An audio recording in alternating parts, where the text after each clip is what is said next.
그 다음에 13분 여법수지분이라 그랬습니다. 여법하게 수지하라. 여법이. 참, 이 여법이란 말 정말 좋은 말이죠. 법과 같이. 이시에 수보리가 백불안하사대 세존시여 당하명 차경이며 아등이 운하봉기하리까. 이게 이제 여법수지하기 위한 하나의 방법이죠. 좋은 가르침을 뭔가 이게 명칭이 있어야 될 거 아니냐. 그때 그 가르침이 참 좋았다. 이렇게 해가지고는 안 되는 거죠. 그때 그 가르침을 뭐라고 딱 하는 거야.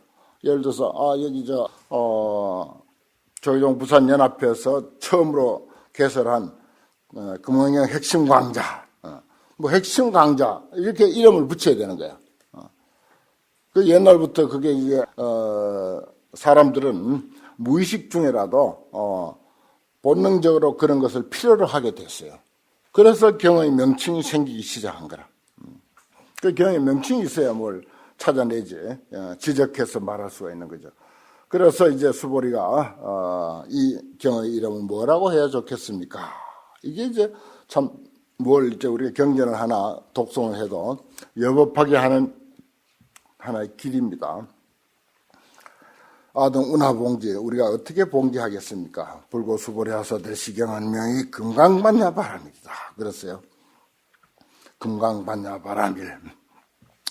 다이아몬드와 같은 지혜로서 모든 문제를, 고통을 해결한다. 그 말입니다. 바람일이라고 하는 말은 문제를 해결한다. 금강과 같은 지혜로서 문제를 해결한다. 저는 그렇게 해석을 합니다. 금강반야바람에. 이시명제로서 여당문제라. 이러한 이름으로서 그대는 마땅히 받들어 가지라. 왜냐하면은 수보리야 불설반야바람이리 직비반야바람이랬어요. 심영반야바람이리라. 이게 또 직비가 나왔죠. 내가 그 전에 걸망지고 다닐 때 경봉스님, 통도사 경봉스님 회상에서 이제 살았는데, 그때 경봉스님께서 법문하실 때 이 법문은 참 많이 하셔요. 반야바람일이 아니라 이 이름이 반야바람일이다. 참 자주 하셨어요. 그 스님 법어집을 보면 지금도 나와 있습니다만. 그래 하도 이 법문을 많이 하시니까 신도님이 와가지고 스님 계십니까? 라고 해야 할 그 시간에 반야바람일이 아니고 이 이름이 반야바람입니다. 라고 이렇게 이제 신도가 왔다는 그런 그 신고를 하더라는 거예요. 그 신도도 아주 어지간하죠. 경봉스님께 자주 찾아다니다가 워낙 많이 들은 법문이라서 인사를 그렇게 하더라고 하면서 또 큰 스님이 법상에서 그 얘기를 하시면서 아주 호탕하게 껄껄 웃더라고요. 반야바람일 하니까 우리는 뭐라고? 곧 집착합니다. 부처님이 반야바람일이라고 하는 것으로서 봉지하라, 받들어 가지라 라고 했으니까 우리처럼 집착하기 좋아하는 중생들 얼른 물죠. 얼른 뭅니다. 그야말로 사자는 교인하고 한로는 축계라고 했듯이 사자 같으면은 부처를 물 텐데 중생은 그 부처가 뱉어놓은 그 이름을 덜썩 무는 거야. 그게 무슨 먹을 것이냐 하고 흙덩이를 무는 거지. 그와 같이 부처님은 환히 들여다보고 있습니다. 말하기가 무서워요. 그래서 중생들에게 뭐 설법하기가 무서운 거야. 반야바람일이라고 하니까 야 근사하잖아요. 다이아몬드로 인생의 모든 문제를 해결하는 가르침 근사하잖아. 다이아몬드와 같은 지혜로서 우리 인생의 모든 문제를 해결하는 가르침이라고 하니까 이 세상에 이거보다 더 좋은 게 있겠나 하고 덥석 무는 거야 그만. 그러니까 부처님이 우리 중생의 속성을 잘 아시고는 수보리야 내가 말한 부처가 말한 반야바람일은 반야바람일이 아니야. 내가 이름을 붙이자니 반야바람일이야. 뭐 반야바람이라고 하는 것이 무슨 구체적으로 무슨 형상이 있는 어떤 그 실체가 있는 것인 줄 그렇게 알면 큰일이야. 내가 그런 이야기 하고 싶어도 너가 집착할까봐 사실은 내가 말을 제대로 못하고 사는데, 제발 이 훌륭한 이름에 마저 집착하지 말라. 이런 의미가 있겠죠. 전부 그런 식으로 나옵니다. 지금 뭐 사실 하시고 싶은 이야기는 거의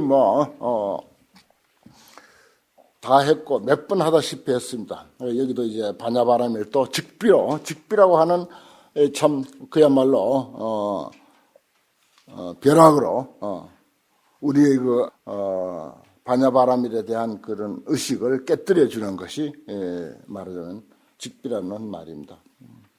수보리아 의우나오 어떻게 생각하는가? 예레가 유소설법과 예레가 설한바 법이 있는가? 수보리가 백불은 하사대. 이 수보리 대답입니다. 세존이시여 예레는 무소설입니다. 그랬어요. 여기 조사 스님들이 뭐 별별 그런 그 말씀을 다 붙였습니다. 금방긴 놈 수보리 지가 뭐라고 부처님이 그토록 팔만대장경을 설했는데 무소설이라 설한 바가 없다. 어떻게 감히 그런 말을 할 수 있느냐? 막 이렇게 하신 분도 있고, 수보리야말로 부처님의 그 마음을 잘 간파한 분이다라고 이렇게 말하는 사람도 있고, 별별 사람이 다 있어요. 보십시오. 저 앞에서 무설분 있었죠. 부처님의 재산 두 가지. 하나는 깨달음이요. 얻은 거. 안욕 따라 삼맥 삼보리를 얻은 것이 부처님 첫째 재산이고, 그 다음 두 번째 재산은 그것을 설하신 것, 만중생에게 그 이치를 설해주는 거, 그걸 부정했잖아요. 무설분, 어둠도 없고, 설함도 없다. 이렇게 분명히 말씀하셨어요. 그래 놓으니까 그걸 들으신 수보리는 즉각 열애 무소설이다. 설한 바 법이 없다. 무소설이다. 설한 바가 없다. 이렇게 했습니다. 이건 아주 제자로서, 정말 그 안목에 자신이 있는 그런 그 말이 되겠죠. 가만히 우리가 객관적으로 봅시다. 우리가 뭐 금강을 쭉 이렇게 읽어가니까 수보리 말인지 부처님 말인지 그냥 다 성인의 말이니까 같이 취급합니다만은 사실 엄격하게 나눠놓고 볼 때 이건 엄청난 소리예요. 열애는 무소설이다. 그럼 저 팔만대장경은 어쩌란 말이냐? 수보리아 의운하오 삼천대천세계 소유 미진이 시위다부와 삼천대천세계에 있는 먼지, 작은 먼지가 많으면 되는가? 수보리아 나사대 심단이다 세존이셔. 수보리아 제미진을 열애설 비미진 즉 심형미진. 요것도 이제 즉비미진 해도 좋은데 열애설 즉비미진 해도 좋은데 뭐 비미진이나 즉비나 같습니다. 뜻은. 여기는 반야바라밀을 부정했고 또 이 세상에 존재하는 먼지 가장 작은 것을 두고 물질의 최소 단위 미진을 두고 우리 한번 생각해 보자. 그 작은 단위는 있는 것이 아니겠는가? 우리가 그렇게 생각할 수 있어요. 이건 물리학에서 우리가 그 원자에서 원자를 또 쪼개서 뭐 분자로 또 요즘 뭐 또 쪼개고 해서 퀴크까지 왔는데 거기서 또 쪼개서 또 뭐라고 그 명칭이 있어요. 그럼 보니까 아직도 그것을 쪼갤 것이 있고 그 역시 이것과 저것의 결합이라 아직도 원자의 몇만 분의 1이야. 그렇게 작게 쪼갰지만은 지금 과학 기술로 그럼에도 불구하고 그것은 독립된 하나의 실체가 아니라는 것입니다. 독립된 하나의 실체는 아니에요. 그 말하고 이거 하고요. 너무 맞는 말입니다. 미진이 아니다 말이에요. 실체일 것 같으면 미진이라고 해야지. 근데 실체가 아니니까 미진이라고 할 수가 없는 거지. 아주 작은 최소 단위를 미진이라고 했을 때 가장 작은 거. 지금 물리학 이야기하고 똑같아요. 지금 아무리 물질의 최소 단위로 분석해도 결국은 아직도 그것도 결합체들하는 것입니다. 결합체. 더 아직은 지금 기술로는 더 이상 쪼갤 수 없는 상태이기 때문에 그대로 결합체인 줄 알고 있을 뿐이지 아직도 그거 쪼개 보질 못해. 예를 들어서 음량이라고 합시다. 음량이 결합되어 있다. 음을 가지고 쪼개면 거기도 또 음 속에 음량이 있어. 양을 쪼개도 그 속에 또 음량이 또 있어. 거기서 또 이제 음량이 있으면 또 이제 양을 하나 쪼개보면 그 속에도 또 음량이 있고. 이를테면 그런 식입니다, 지금. 그래서, 제일 작은 미진, 심형미진이다. 그 다음에 제일 큰 걸 이야기하고 있어요. 반대로. 열애설 세계, 직비 세계, 심형 세계. 이것도 같죠. 열애가 말한 세계도 직비 세계도 세계가 아니다. 뭐 큰 덩어리야 말할 거 없죠. 그야말로, 이것과 저것이 다 결합이 되어 있는 거. 여기서 이제 뭐 연기설을 이끌어다가 이야기하고 공을 이야기하고 하기로 하면 복잡해지니까 그건 뭐 여러 스님들 다 알고 있는 상식으로 거기다 다 부합시켜서 이해하면 됩니다. 세계야말로 정말 험한 거죠. 저것이 다 오만 가지가 부합이 돼서 결합이 돼서 그게 이제 세계가 되지 않습니까? 심형세계입니다. 가장 작은 거, 또 앞에서는 금강경, 지금까지 설해온 금강경을 이제 금강반야바람이라고 하는 것을 부정했고, 가장 작은 미진을, 그다음 가장 큰 세계를 그렸습니다. 그 다음에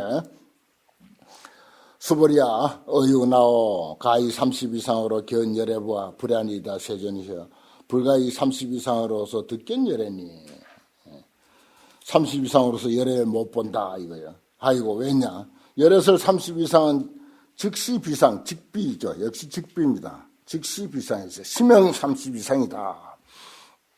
그러면 저기 이제 뭐 우리하고 조금 거리가 있는 저 미진 그리고 세계는 뭐 그렇다 손치고 그럼 열애를 두고 한번 보자. 남의 얘기만 하고 바깥 세계만 이야기하면 무책임하니까 자신의 이끌어다가 한번 생각해보자 이겁니다. 여기 이제 30 이상을 든 것은 그런 뜻이에요. 마찬가지예요, 이거는.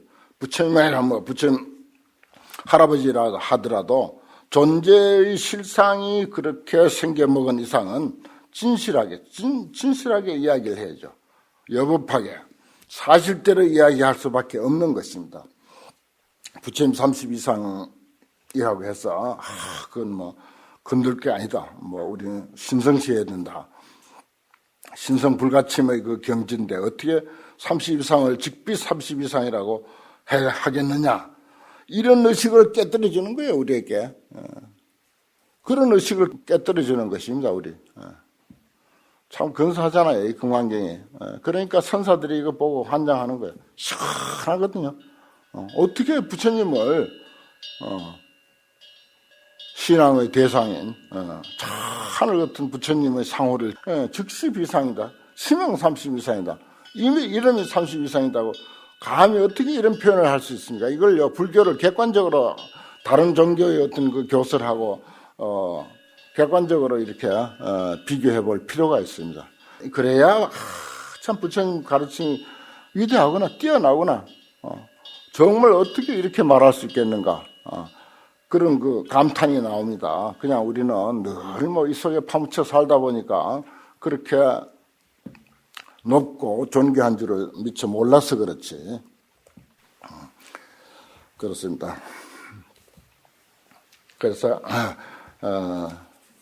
불교 공부에 정말 제대로 심취하고 불법이라고 하는 그 정말 세상에 둘도 아닌 그런 이치에 정말 제대로 심취하다 보면 저기 그 청양국사 같은 이런 환경을 공부하다가 보니까 세상에 이런 환경이 있는가 싶어가지고 내 죽을 곳을 비로소 얻었다. 듣기 사소라. 저기 청양국사 소초에 들어가면 그런 말이 있어요. 내 죽을 곳을 얻었다. 환경에서 내가 죽을 곳을 얻었다. 그래서 참 경사스럽고 다양한 일이다. 이런 것을 만난 것은 그런 아주 감동, 정말 감동스러운 그런 표현을 하고 있죠. 야규 선남자 선자이니 이 항하사 등 신명으로 보시한다 하자. 항하강의 숫자와 당황의 모래 숫자와 같은 생명으로서 보시한다 하자. 또 한 사람은 약부유인이 어차경주에 내지 수지 사구개등하여 위타인스를 하면 기복이 심다니라 그랬습니다. 여기는 이제 기복이 심다, 매우 많다 이렇게만 표현을 했습니다. 감히 뒤에는 또 이제 다른 이야기가 나옵니다만은 감히 생명보다 더 낫다 이런 말을 조금 참은 거죠. 여기서는 참은 것입니다. 그래서 기복이 심다라고 했어요. 물론 뭐 생명 얼마나 소중합니까? 그냥 두 개만 이렇게 딱 객관적으로 이야기만 해놨지 비교하는 척하면서 비교한 것은 아니고 그냥 두 개를 그냥 나열만 해놓은 정도입니다. 기복이 심피다 그것보다 수승하다 이런 말을 안 했어요. 생명은 워낙 위대한 존재라서 그렇습니다.